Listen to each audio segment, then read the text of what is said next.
The secret is out, and the entire village wants blood in the grand finale of Spring Fever. Han confronts his uncle, revealing darker family secrets, while a ruthless reporter threatens to expose the scandal Yongbom fled to escape. The town hulk is done plain nice, in a high-stakes sting with hidden recorders.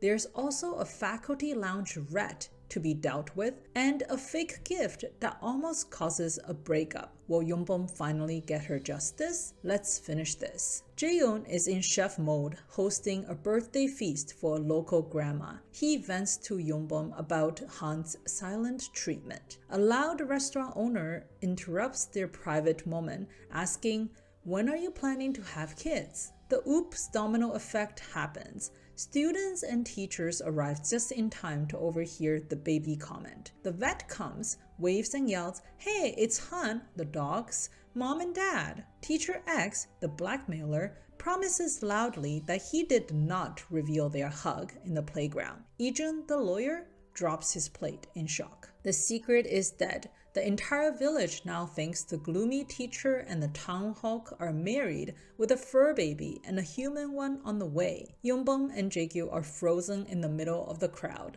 totally exposed. Just as the scandal hits its peak, Sejin sprints in, gasping for air. She drops a bombshell. Han is gone. He's taken the bus to Seoul by himself to find the mother who abandoned him. Jaegyu's embarrassment instantly turns to terror. He flees the feast to save his only family. Han finds his mother using the address on the legal documents, seeking answers. Over a fancy meal, she fabricates a tragic excuse. She left him with Jaegyu only to earn money for milk, and when she returned, the house was burned down, and Jaegyu had hidden Han to protect him from her. Han, heartbroken, confesses that despite his perfect grades, he envies kids whose mothers scold them, viewing his achievements as mere shields for the shame of being an orphan. They say goodbye, and Han is floating on cloud 9 because his mom promises that they can see each other again. But then he realizes he forgot to get her phone number, so he runs back, only to overhear her on the phone with Jaegyu. The reality check. Han's mother sneers, "I played the victim and blamed you, just as you told me. Now sign the property papers." Han realizes that Jaegyu paid her with family land to lie about loving him, wanting Han to believe that he was wanted, even if it meant that Han would hate him. She then rushes off to pick up her real kids. Crushed in Seoul, Han is found by Sejin and Ijun. In a rare sweet moment, the icy Sejin confesses, "Your mom might not be who you thought, but plenty of people truly love you, and I'm one of them." This confession helps Han overcome his darkness. Han returns home to a terrified Jaegyu, unaware that Han knows about the secret deal. Han only mentions the fancy Seoul meal before adding, "But honestly, uncle, I like your home-cooked food way more than that expensive stuff." Relieved, Jaegyu can finally breathe. Han announces that he and Sejin are now a couple, and Jaegyu returns to his beaming, goofy self. The uncle-nephew duo is back in business. At school, Yongbom overhears the dean, who's raging that a teacher dating a student's parent is immoral and threatens the school's reputation. The other teachers surprisingly defends Jaegyu, calling the dean a hater. When Yongbom enters, the dean lectures her on favoritism. A female teacher shuts him down by exposing his own private connection, years of running errands and campaign work for Sejin's powerful dad. She tells Yongbom, "Spring is short. Don't waste it hiding. Go bloom." Yongbom leaves the school confidently and takes the hands of a worried Jaegyu, waiting at the gate. "Done with early mornings and hiding," she tells him. "Everybody knows now. So let's give them something to look at." Now that their secret is public, Jaegyu and Yongbom are inseparable, spending the day around the village, taking photos at the beach, and even feeding each other dinner. Back at the house, neither wants to say goodbye. Jaegyu walks Yongbom to her porch, then to her hallway, then to the bedroom door. When she grabs his sleeve as he turns, He calls Han and hangs up before announcing, "I'm not coming home tonight." While the couple enjoys their romantic morning after, a storm brews. Lee-jun, the spurred lawyer, tells Yongbom's parents everything. Her high-maintenance actress mom is enraged. Seeing her daughter repeat the teacher-parent mistake that ruined her life in Seoul, she speeds toward the village, intent on forcibly bringing Yongbom home. Karma has a weird sense of humor.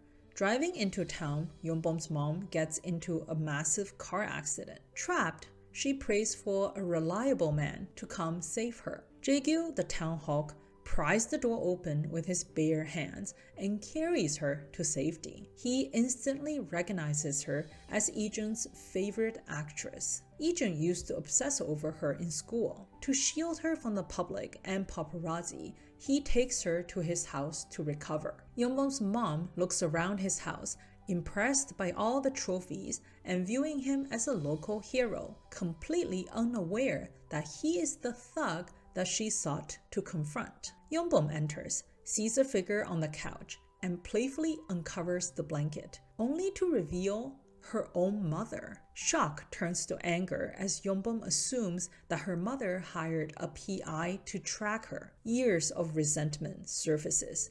She blasts her mom for choosing her acting career over her daughter's safety. "Where I live and who I love is none of your business," she screams, leaving Jae-gyu flustered. Yongbom's mother instantly turns on Jae-gyu upon realizing that the village hero is the parent her daughter is dating. She goes from praising him as a gem and a hero to calling him an unrefined, low-class country boy. Jae-gyu introduces himself properly and clarifies that he's the uncle, not the dad, but the mom ignores this and starts insulting his appearances next. Yongbom physically pushes her mom out, telling her to go back where she came from. Refusing to leave, Yongbom's mom storms into Lee-jun's office, demanding the whole story of how Jae-gyu stole from him years ago. We finally see the flashback of what happened between the two male leads. The pact. To save Jae-gyu, who was abused by his father,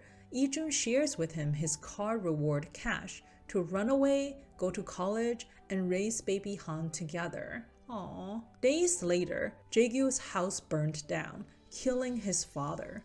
Jae-gyu and the baby vanished.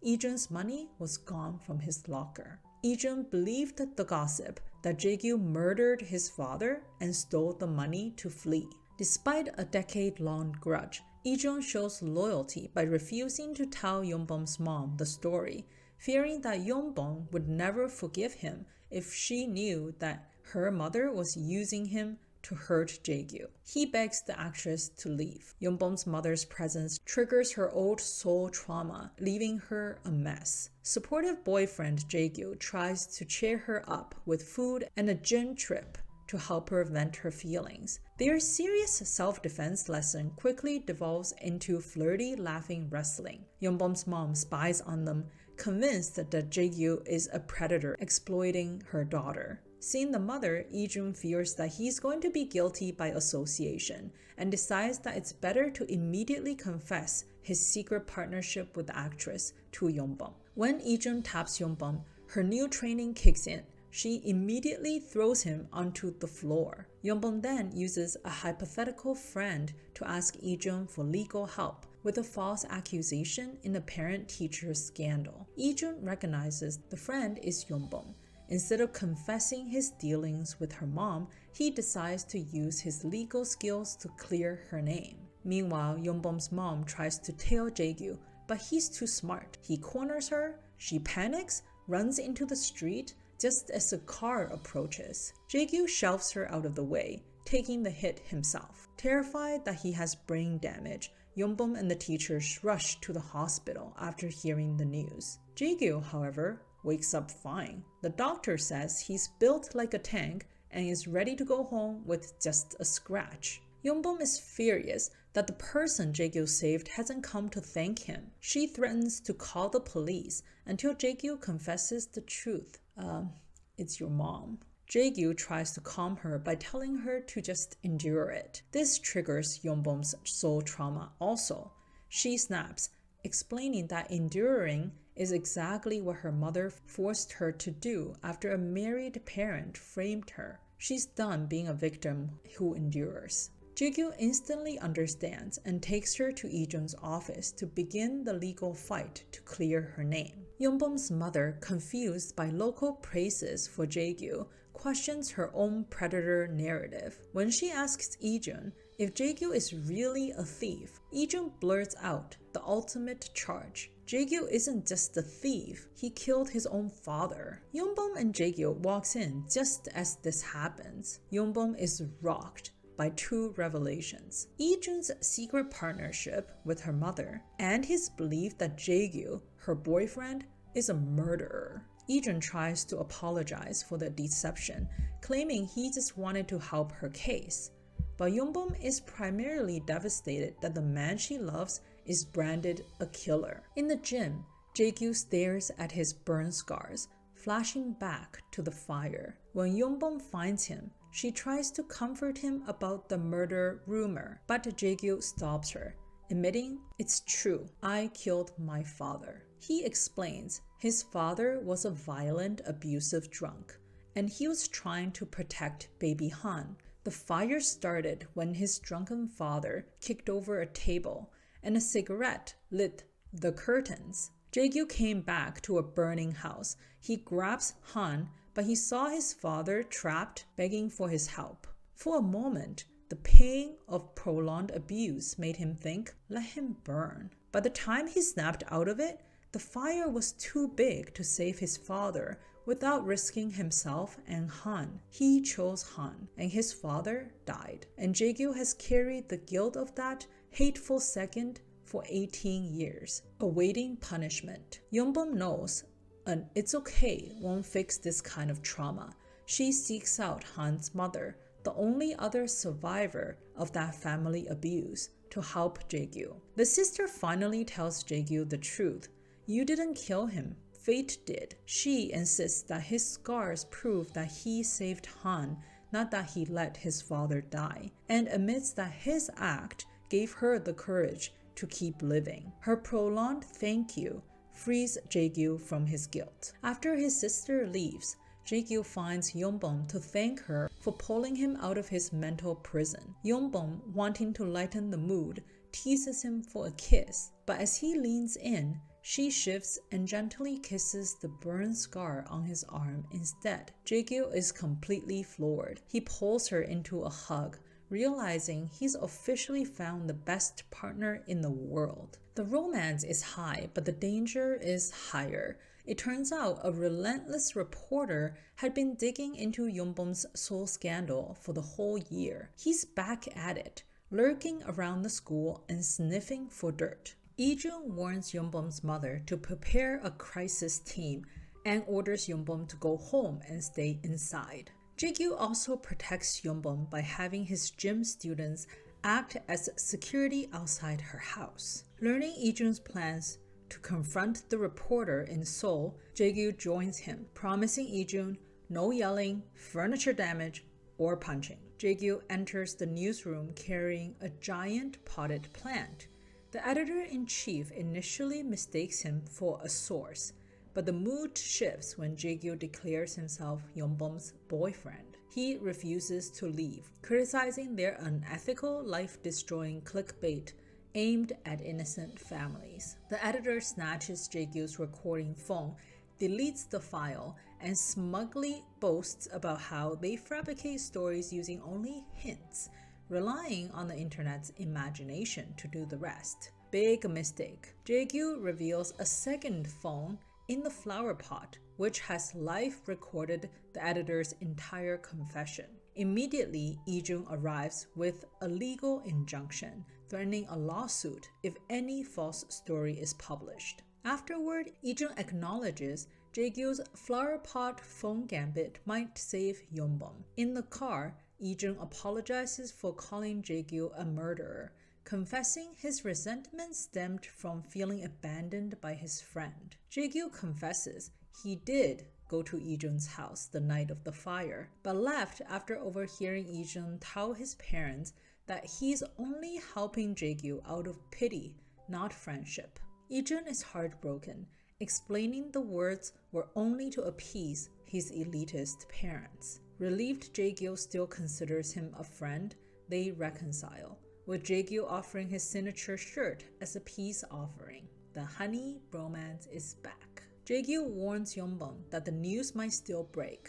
Yeonbum chooses to ignore the threat, spending the night playing with him and the dog. That night, her mom calls to apologize that her celebrity status has put Yeonbum in the spotlight. She finally understands her celebrity mother's struggles, fighting the media alone, realizing her mom too faced endless nights like this one. The next morning, despite the injunction, the entertainment company runs the nuclear headline, "Teacher in Scandalous Affair with Student's Parent, Beaten by Student's Mother." The news immediately spreads. Jae-gyu wakes up to defend Yeonbum. She is gone. While he slept, Yeonbum posted a truth bomb on the school website. She detailed the parents' harassment, the false claims, and the wife's physical assault. Admitting she fled before, she states she is done hiding and disarms the tabloids by exposing her truth first. The next morning, Yeonbum walks into school like a boss. She asks her students if they have questions about her past, and the kids are 100% on her team. They're just heartbroken she had to go through that injustice. Inside the office, the dean tries to push the affair rumor, but the female teachers and the principal shut him down, defending Yeonbum. The dean secretly calls the reporter, revealing himself as the mole who's been feeding them dirt about Yeonbum and her thug parent boyfriend. He's furious that the follow-up scandal hasn't been published. What he doesn't know is that Jae-gyu had already stopped the second story. He blackmailed the entertainment company's editor with a recording of him admitting that they manufacture fake news, threatening to expose them if they publish. The terrified editor immediately killed the report. As the dean whines to the reporter, Jae-gyu appears, calls Ijun and says, "I found the rat." The terrified dean lunges for his phone, making excuses. Jae-gyu simply deletes the reporter's number, neutralizing the mole. The storm passes, and so does Yeonbum's contract. Before she returns to Seoul, Jae-gyu takes her on a marathon photo shoot of all their local spots to stock up on memories for their long-distance relationship. On their final night, Jae-gyu turns into a nagging husband, issuing instructions like, "Eat your meals, take your vitamins, and if anyone messes with you, use those judo moves I taught you." Yeonbum silenced him with a kiss. They spent their last hours wrapped up together before the morning train. Fast forward 1 year, Yeonbum is back in Seoul, teaching at a new high school. But some things never change. Her new colleagues are already whispering behind her back about the scandal from her old school. She tries to ignore the finger pointing and rushes downstairs, only to run into a very familiar face. Ijun arrives, not just for coffee, but with a golden document, a winning court judgment proving the affair is fabricated, and the parents are guilty of defamation and assault. As gossiping teachers pass, Yeonbum thrusts the paper at them. "Take a good look," she commands, showing them the proof that she is the victim. She makes it their responsibility to correct any future trash talk with these facts. Yeonbum's family hosts a celebratory dinner with Ijun following the massive legal victory. Her parents finally apologize for prioritizing their reputation over her, acknowledging her pain. The soul scar is officially healed by the win and the family's apology. While Yeonbum is conquering Seoul, Jae-gyu has officially leveled up as well. He's standing on a stage as a successful energy company CEO, giving a speech as a major scholarship donor. He's gone from village thug to star entrepreneur. His sister arrives, finally offering to pay for Han's college to atone for her absence. Jae-gyu refuses the check, stating that Han doesn't want her money. He wants the one thing he never had, his mother at his graduation. Then, That, he insists, is the only gift that matters. Missing Jaegyu, Yonbong opens his gift box in Seoul, nervous if her finger has gone too fat for an engagement ring. She is shocked to find a cheap gas station style tattoo arm sleeve instead of a diamond. Insulted, she rushes back to the village. She finds Jaegyu waiting by the sea in a spiffy suit, seemingly expecting her arrival. When she confronts him about the junk sleeve, he reveals that it was his armor, used for years to hide his scar and shame. By giving it to her, he signifies he no longer needs to hide because she gave him the courage to be his true self. As Yonbom softens, Jaegyu kneels, proposing with the diamond ring he's been carrying every day. She joyfully accepts. They dream of a spring wedding and how many kids they will have, where they will live. Jaegyu assures her that the house location doesn't matter as long as she's in it. He then sweeps her up for a final epic kiss as the sun sets on their spring fever. What did you think of that proposal? Was the tattoo sleeve prank a 10 out of 10? Or was Jaegyu playing with fire? Comment below. Like this? Hit like, subscribe to Dramas and Pajamas, and never miss a beat. See you next time. Bye!